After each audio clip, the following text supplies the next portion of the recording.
ازيك يا نانا؟ نانا، مبروك عليكي يا اختي 7 بركات. الله يبارك فيكي. يكن على ايه؟ على طاقة القدر يا اختي اللي اتفتحت لك، على الهنا والسعد اللي بقيتي فيهم. اصل انا قلت لها ما كانتش مصدقه لما قابلت ام السعد وقالت لها.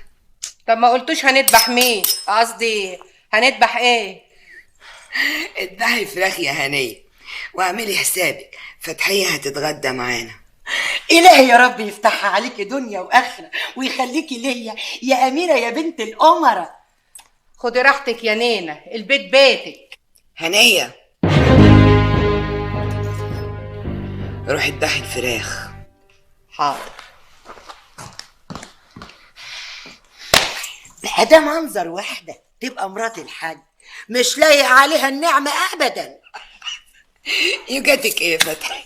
ده انت مصيبه يا وليه، انت اللي طول عمرك ما بتحبيهاش.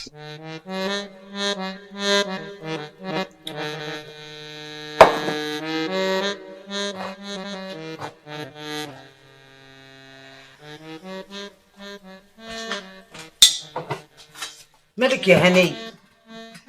قولي يا ام السعد، قد لنا ايه؟ يا اختي الجدم الموجوده، اديها اللي يريح قلبك ويرضي ضميرك. اديها جلابيتين من هدومي ومنديلين راسي. جلابيتين ايه وانا مقاسك؟ انت مالك يا وليه وانا هديك انت؟ قصدي يعني ما هي مستوره والحمد لله. طب دبريني يا وزيرة الهم. انا بقول يعني اديها قرشين يقبلوا الاسم. اسمك مين؟ قصدي يقبلوا الاسم يعني من نصيب